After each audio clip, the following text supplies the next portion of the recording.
아름다운 우리 역사 여행하기 아사녀 프로젝트. 불국사와 석불사에 이어 찾아간 세 번째 답사지는 어디일까요? 오늘은 백제문화의 진면목을 만나러 가보겠습니다. 여기는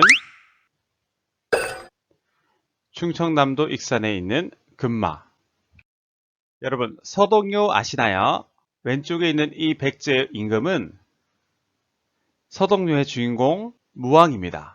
무왕의 원래 이름은 서동으로서 신라 출신의 선화공주를 불도저 같은 추진력으로 얻어내죠. 오른쪽에 있는 이 왕비는 원래는 신라인 출신이었던 선화공주입니다. 서동이 선화공주의 사랑을 얻게 되는 이야기는 서동요 이야기를 참고해주세요. 아름다운 우리 역사 여행하기 오늘의 아사녀 프로젝트의 주인공은 서동과 선화공주의 사랑 이야기 그 후 펼쳐집니다.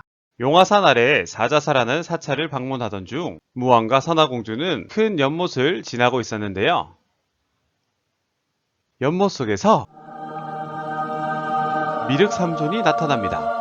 미륵이란 미래의 부처를 얘기하는데 미래의 부처님이 하늘에서 내려와서 세 번의 설법을 통해 모든 중생의 고통을 구제한다는 사상이지요. 무왕은 이에 수레를 멈추고 예를 갖추는데요. 미륵삼존을 만난 왕비는 무왕에게 이 연못 위에 절을 지어달라고 청하게 됩니다. 사랑합니다. 알았어. 아내를 사랑하는 남편 무왕은 이곳의 연못을 메워 용화산 또는 지금의 미륵산 아래 미륵산존의 이름을 따서 미륵사를 건립합니다. 그런데 현재는 미륵사가 아니라 미륵사지인데요. 다양한 사찰 이름 뒤에 무엇 사지라고 하는 문화유산들이 많이 있을 겁니다. 이것은 터를 의미하는 지자가 뒤에 붙어서 현재 절은 남아있지 않고 그 자취를 느낄 수 있는 상태를 얘기합니다. 참고로 알아두세요. 새벽에 출발해서 해가 뜰 무렵 전라북도 익산시 금마면 해발 고도 430m의 미륵산 아래 넓은 평지에 펼쳐져 약 5만 평의 동아시아 최대 규모를 자랑하는 미륵사지에 도착했습니다. 본격적인 감상을 시작하기 전 유적 영역 안내판을 보았는데요. 미륵사지 석탑 왼쪽은 국보, 오른쪽에 동탑은 국보가 아닌 것으로 확인되었습니다. 왜 그런지 의문을 가지고 출발! 미륵사지 역시 불국사처럼 맑고 고요한 연못이 방문객들을 반기고 있었는데요.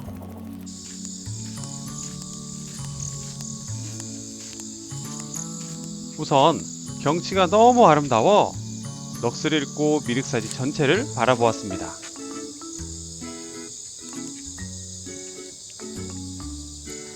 날아가는 저 새들도 참 멋졌어요.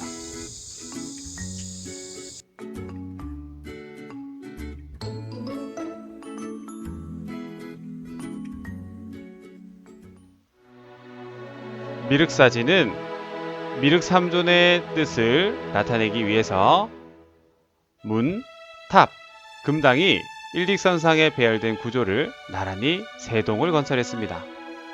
동쪽, 서쪽보다 가운데 중원의 면적과 금당 그리고 탑의 규모가 더 컸다고 하는데 지금은 만나볼 수가 없어서 너무 아쉬웠습니다. 동쪽과 서쪽의 석탑과는 달리 가운데 있던 탑은 목탑으로서 좌우의 석탑보다 규모가 훨씬 컸을 것으로 추정이 됩니다. 이리쌤의 눈에 가장 먼저 띄는 것은 서쪽의 서탑보다 동쪽의 석탑이었는데요. 오잉? 동쪽의 탑은 국보가 아니고 서탑이 국보라고 안내된 기억이 나나요? 동탑에 비해 작고 초라해 보이는 서탑이 왜 국보일까라는 생각을 가지고 먼저 동탑을 살펴보았습니다.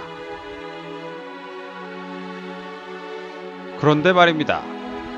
가까이서 본 동탑의 모습은 크고 웅장하긴 하지만 무언가 컴퓨터 그래픽을 통해 복원한 박제품 같았어요. 왜 그럴까? 왜 그만한 감동이 느껴지지 않을까? 과학적으로 복원은 했지만 옛 백제 사람들처럼 손수 손으로 돌을 다듬는 정성과 부처님을 모신다는 경건한 마음이 들어가 있지 않기 때문이 아닐까 선생님은 생각했습니다. 사실 동탑은 완전히 소실된 상태에서 발굴된 유물을 바탕으로 컴퓨터 그래픽을 통해 복원한 목제품입니다. 내부로 들어가면 더욱 그러한 사실을 느낄 수가 있는데요.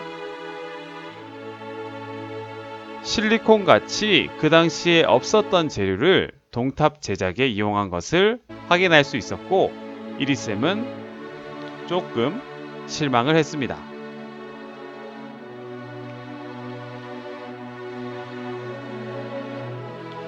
처음에 설레고 두근거렸던 마음이 조금씩 식어가던 무렵, 저 멀리 서탑이 보이기 시작했는데요. 점점 다가갈수록 동탑과는 달리 무적의 장군처럼 진중하지만 어린 소녀의 단아함이 느껴지기 시작했습니다. 바로 오늘의 주인공 고제 11호 미륵사지 석탑을 소개합니다.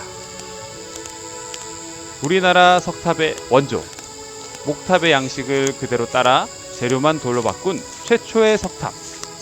이 장엄한 백제의 석탑이 신라로 전해져 정림사지 5층 석탑, 의성 탐리 5층 석탑, 가문사지 3층 석탑으로 이어지다가 마침내 불국사 석가탑을 탄생시킵니다.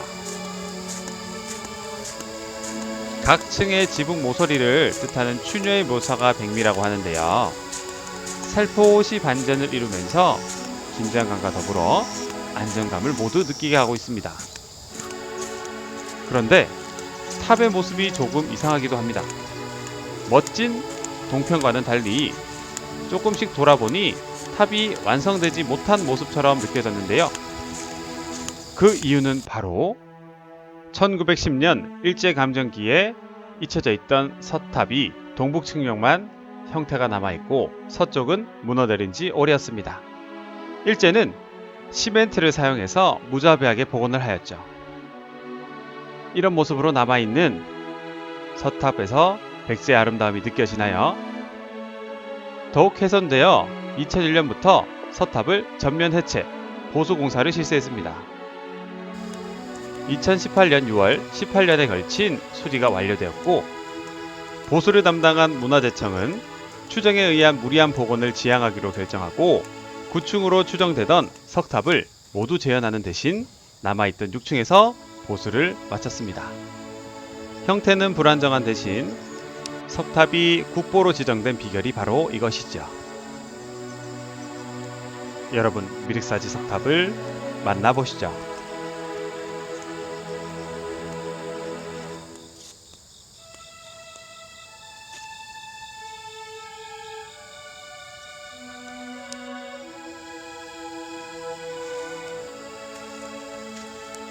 석탑 앞 석인상은 네 분이 계신데요.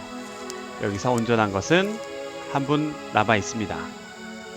다보탑의 돌사자상과 유사하죠. 이것은 돌하르방 같은 장승의 원조입니다. 불교가 우리나라에 도입된 지 초기 민간의 수호신앙이 불교와 흡수되고 합쳐져서 우리의 토종 수호신이 불교의 지킴이가 된 것이죠. 이분의 나이는 무려 1400살이십니다.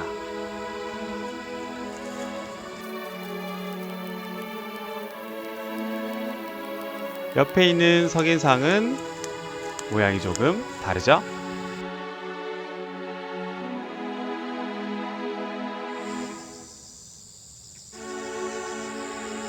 석탑과 동탑이 남아있는 미륵사지는 그것으로도 충분히 아름다웠습니다. 왼편에는 미륵사지에서 나온 유구들이 진열되어 있었습니다.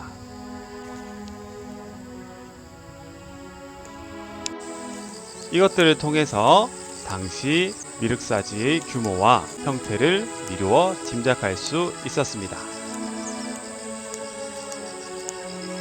혼자 이 넓은 이륙사지를 걸으면서 이리쌤은 여러분이 생각났습니다. 이리쌤과 함께한 이륙사지 아사녀, 여러분 어땠나요? 다음 여행지는 어디일까요? 다음에 만날 문화유산은 고려에서 만들어진 보석보다 더 귀한 문화유산. 여러분 궁금하죠? 궁금하다면 다음에 또 만나요.